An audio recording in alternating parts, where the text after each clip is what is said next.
I've felt really surprised by the things I've been able to accomplish in this shoe, but it's just cool. So I've always liked the idea of all-terrain shoes more than I've actually liked the shoes themselves. But now the Stinson 7 is not only my favorite all-terrain shoe, it might just be one of my favorite shoes, period.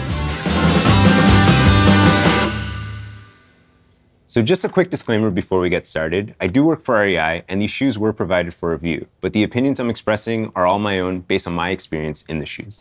So this is the HOKA Stinson 7. There's 5 millimeters of drop on this shoe, and on the men's, that means there's 42 millimeters of stack height in the heel and 37 millimeters of stack height in the forefoot. And on the women's, it means 40 millimeters of stack height in the heel and 35 millimeters of stack height in the forefoot. So if we take a look at the shoe from top to bottom, we can see that we've got a jacquard mesh upper. Pretty cool. It's got some recycled materials in there. Not super kind of thin, still gives you a lot of protection. You've got some overlays on the top as well. Moving over to the top part of the shoe, you can see that it's got pretty standard laces there, but it's got some reinforcements all throughout the eyelets. So even down here at the bottom, which is kind of interesting, closer to the forefoot, it's got like an overlay, which has got reinforcements. And then back here, to give you that runner's loop, it's got really reinforced portions there to kind of keep it sturdy. And then it's even got like a reinforcement all along the collar, which is pretty interesting. The tongue, you know, there's always a tongue story. This one's kind of right in the middle, not super plush, not super thin. So it's kind of nice that it kind of gives you that middle ground there. Moving towards the back part of the shoe, you can hear that. You can see maybe even some dirt flying off there, but it's kind of a rigid heel, which is nice. That rigid heel actually is part of what's called the H-frame in this shoe. So if I pull the liner out, it's a little bit hard to see, but all throughout this shoe, you've got this frame there that gives you a lot of stability. So it's a really cool feature set for a shoe that's got a lot of stack height. If we move down to the midsole, we can see here that there's 2 colors of midsole, but it's essentially that same durometer there. This is compression molded EVA, so it's gonna give you like a really consistent feeling throughout. Pretty cool for such tall stack height shoe. So if we move down to the outsole, we've got this kind of, rubberized outsole out here that gives you some traction on the trail. Obviously, you got the 4 millimeter lugs, which inspire some more traction there. But then you've got some of this outsole that's a little bit more geared towards road or more of like a neutral tread. Even on that section though, you still have a little bit of grip on there, which is pretty cool. And that outsole is a little bit more aggressive than when you think of like an all-terrain shoe. It actually wraps up to the top with that super cool time to fly thing. And it kind of connects to this toe bumper. So this shoe is like protective, it's stable, and you can really tell in all the design details if you look at it completely from top to bottom. So when I think about all the features of this shoe, there's a lot there, but I think the big thing that comes through in my experience in this shoe is just like stability and confidence. I mean, the design is cool, but the design is intentional, right? It's gonna give you a little bit more of that protection up here. It's gonna keep the dirt off your feet a little bit more, give you a little bit more of that kind of confidence if you're gonna hit something up against the front part of your foot. The collar on this shoe is nice because it's definitely different than like the older Stinson. You actually got like the flared up heel, which I really dig. I like that kind of touch for a lot of the Hokas that are coming out now, but it makes it feel a little bit more technical. But I did notice that you got the heel cup that's kind of, a stiffer heel cup. And obviously that's part of that H-frame there. The H-frame, I mean, to be honest, I didn't know that it was a part of this shoe, but the first thing I said when I wore the shoe, especially on techier trails, was like, wow, I feel stable in the shoe. There's some shoes, even the Speedgo, which I love running in the Speedgo, sometimes bombing downhill in that Speedgo or even on some techier terrain, I felt because of the cushion and I was a little bit more elevated that I was a little bit less stable. And this shoe, like I'm a lot more elevated, but I still feel actually a little bit more confident and I feel more secure.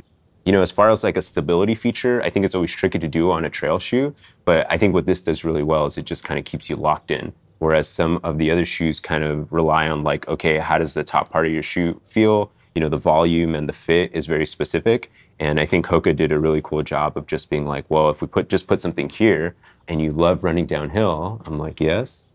They're like, then you might feel good in the shoe, and I think they did a really good job of that.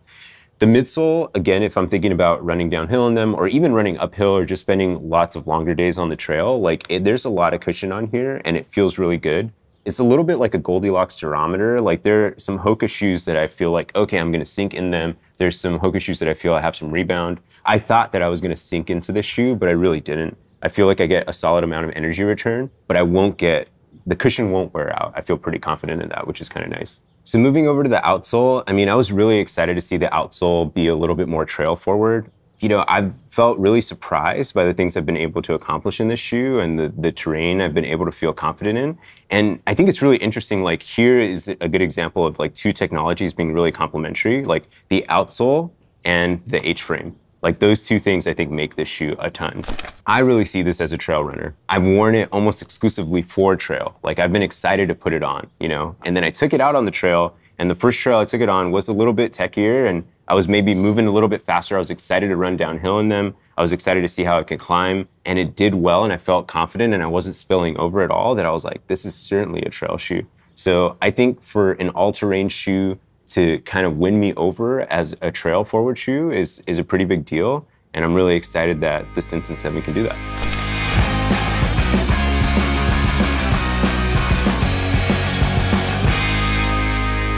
So I've put 54 miles on the Stinson 7s, and I've mostly taken them to some more technical places. I'm in the middle of a move right now, and I've used them kind of as my road trip shoe. So, like if I'm taking a road trip, I'm gonna be running through different places. Throughout all of it, the shoe, I've never felt out of place in the shoe, and the shoe has always kind of kept me upright, which is nice. I guess I was surprised that I didn't notice it sooner, where I was like, whoa, I haven't kind of slipped over at all. I haven't felt like uneven at all. And the first time I did, it was like I hit a rock and I almost kind of fell over, but it was like me hitting the rock. It wasn't my feet having to get used to this experience or my body having to get used to a little bit more stack height. I've been really surprised and excited about it, and it made me ask questions about the design, more so than like any other shoe has probably asked of me. And I'll be honest, more so than any other stability feature specifically has asked of me. I've never thought I'd be in a stability trail runner. And I think it's a little bit unfair to couch this in that. Like it's an all-terrain shoe, and I think the H-frame is one way to make it a truly all-terrain shoe.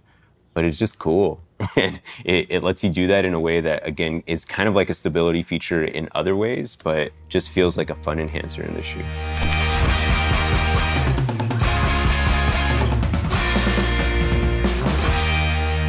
So I've used the Stinson 7s actually for a lot already. 54 miles is one thing, but I've used them kind of in a variety of different settings. I've hiked in them. I've done some trail running in them, obviously the thing that I love to do the most, but I even got a chance to race a mountain 5K in them, which was pretty awesome.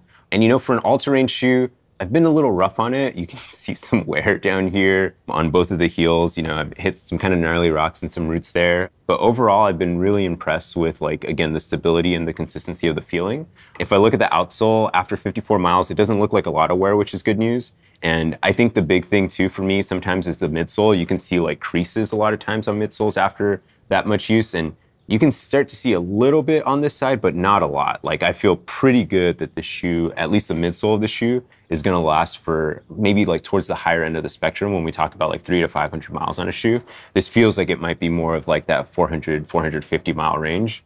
I mean, I know people that have used Bondis for 900 miles, so I won't exaggerate that much, but I'm kind of hoping for that for the shoe. I think the midsole on these shoes are gonna be the last thing to go. So I think if I can keep the upper intact, I'll wear these shoes for a really long time.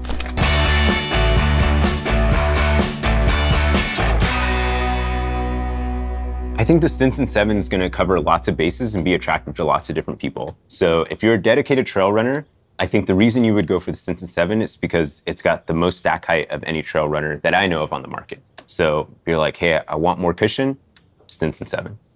If you're somebody that's like, hey, I don't know, I'm getting into trail running, I mostly road run, I think this is going to be a great option for you. It's got that H-frame technology, keeps you stable as you're getting into the activity, plus it's got that outsole that inspires confidence. I think if you're somebody that is just a person who loves hiking, if you're looking for hiking shoes that just give you a little bit more stability, the Stinson 7 is going to be a great option for you. And it's going to give you way more cushion than most hikers that we have at REI or on the market, to be honest. So it's a cool option in that way. And yeah, if you're just somebody that's like, man, I keep hearing about HOKA, I keep seeing them on people's feet as I go out, and just hang out with my friends, and this looks pretty dope, yeah, grab them. They're pretty cool. It looks cool, it feels good. I think you're gonna have a great time in it, doing anything that you really want to do in it.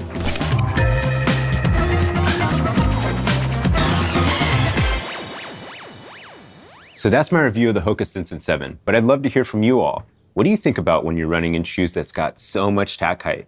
Do you know of any other trail runner that's got more stack height than the Stinson 7? If you're a die-hard trail runner, can you really be convinced to get into an all-terrain shoe? Leave a comment below, I'd love to read them. Last one. Whoa.